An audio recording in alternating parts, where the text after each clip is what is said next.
Law of Attraction Talk Radio.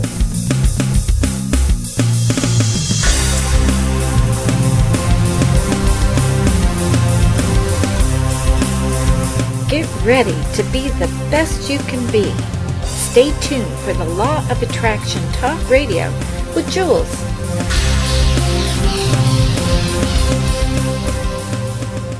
Well, good evening. Welcome to the Law of Attraction Talk Radio. I'm Jules from beautiful, balmy Southern California.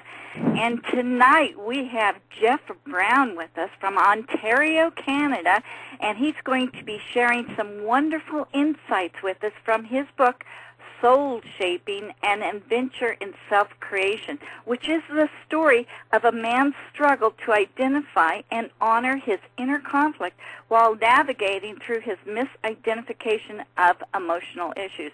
A criminal attorney by trade, Jeff decided to forego the prestige and the financial security of his own law office in search of his truth and his mission as to why he's here on Earth. I just think it's wonderful. Hi, Jeff. Thanks so much for being on Law of Attraction Talk Radio. Hi, it's great to be here.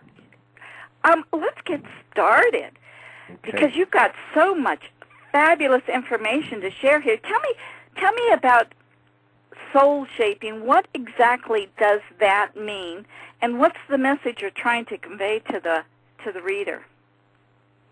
Well, I think there are a lot of parts to it. Soul shaping for me fundamentally meant that at some point on my journey I recognized that I was here to transform my soul's consciousness in its march towards wholeness, that there was work to be done in this lifetime.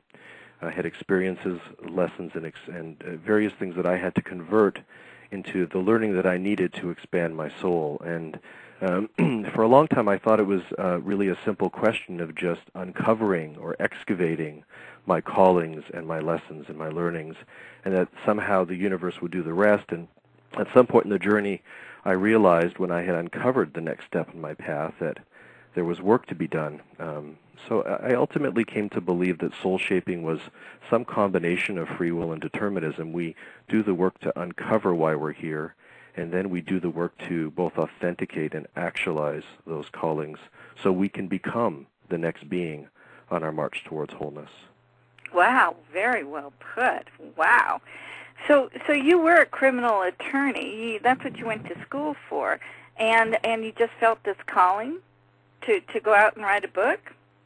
Yeah, it started with like a little nudge, more than a calling. It was like, I called it in the book a distant flute. Even before I articled, which in Canada you have to apprentice for a year to become a criminal lawyer, even before that year there were a number of different signs or indications that my path was to go in a different direction after apprenticing.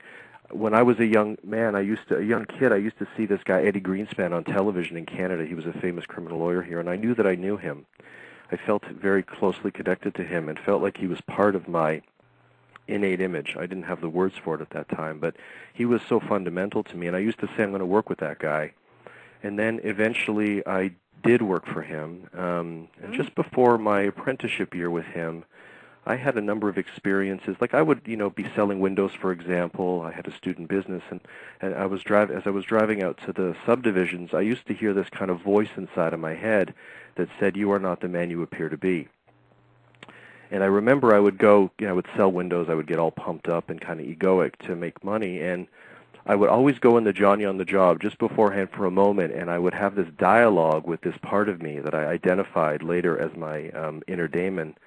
And I would say, I promise I will be back. I will get back onto the path that I'm supposed to walk, but for the moment I have to go and survive. And as time went by, this distant flute, or this little voice, which I ultimately named Little Missy, grew stronger until eventually I had no choice but to listen to it.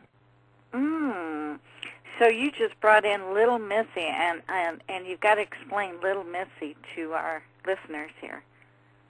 I think, my path when I was young, it seemed like my path was primarily a traditionally male warrior path, the trial lawyer path. And this little voice inside of me would appear, and the warrior self that I identified myself as would dialogue with this part of me. Initially, the warrior self called this part of me Little Missy in a disparaging way, like kind of like when John Wayne would open the door for Little Missy, like Little Missy was somehow weaker, smaller, and unable to open the door for herself. Right. And ultimately, Little Missy grew quite powerful, and these dialogues became an organic part of my inner narrative. The part of me telling me to join the world, to take the egoic path, to become a prominent trial lawyer, and then the part of me that kept beckoning me towards the place of not knowing, the next step in my journey.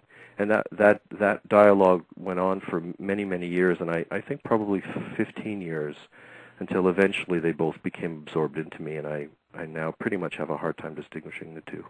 Wow. Well, so you talk about the male warrior or the armored warrior, as you said. You went through a lot of stages of peeling, what you called clearing the debris to get to a point of surrender, which I agree is the most important place to be. What advice would you give men who are struggling to open up their hearts? I think one of the things that I would tell them, I think the male warrior is fundamentally oriented towards a more focused or directed place, and I think that the first step in the journey for me, I think clearing the debris was the initial step because I had a lot of emotions that I was holding, and they had to be moved out of me. But I think for a lot of men, the first thing that they can do, I don't know that they're going to be ready for that kind of intense release. I didn't have much of a choice, but it's just to learn to sit in the place of not knowing. And this is a very, very difficult thing for the warrior, but I think that this is essential to the journey. If we can't sit in the not knowing, if we can't befriend our confusion and live in the question, it's very difficult for us to become intimate with those parts of ourselves that want to be expressed. And I think that would be the first thing I would tell them, is to learn how to slow down and be present with that which they don't know, and to become aware, consciously aware of how they direct themselves, how they focus themselves, how they pull out of not knowing, and to try to find various ways to pull back into the not knowing. So that's the first thing I would say. And I think the next thing I would say is that they really do have to, when they're ready for it, begin to do work to peel away the armor. And I think that that's a physical experience that can involve massage, for example, or the right yoga practice, the practice that suits their body, and also doing the emotional work that many of us as men are very, very uncomfortable doing. I mean, I think that if we don't create space in the inner tunnel, if we don't open up enough space so that we can achieve some kind of clarity, our spiritual path has a real hard time emerging and showing itself. You know, because we're basically just kind of spun out in our repetitive framework of perception, that which we know best. And I think men have to start to get acquainted with something that they don't know very well. Tell people about that video that you just put out on YouTube.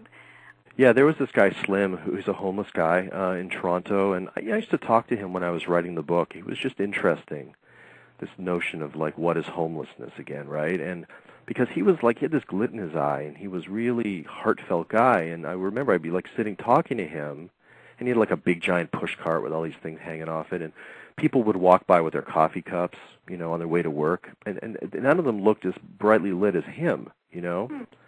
So it was interesting. It was just tweaked my inquiries around what homelessness meant.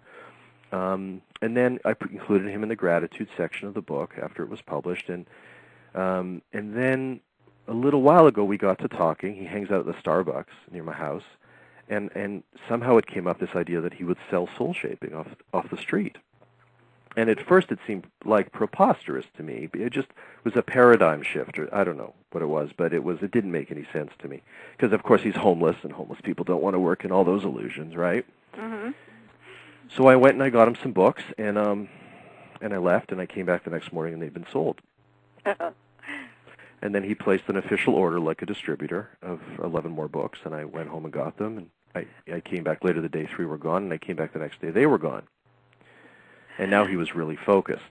You know, now he was going to get a special cart, and he was going to put signs all over it, and he wanted me to get shirts that said, you know, he's got one that says, buy a great self-help book here, and, you know, whatever. He directs me, I get the stuff, and he wears it. He's, you know, yeah, he's pretty powerful dude. But Wow. so then, as it unfolded, we initiated a homelessness challenge on Facebook. There's a homelessness challenge 2008 group to invite other people who are in a position to do so to try to do something for a homeless person in the neighborhood to empower them and to bring them back into the world of connectiveness. I mean, it can be an errand, it can be wash my car, it can be anything that makes them feel like they're part of the world again, that they're needed for their gifts rather than just handing them money, which sometimes is necessary, but isn't always all that they need, right? Right.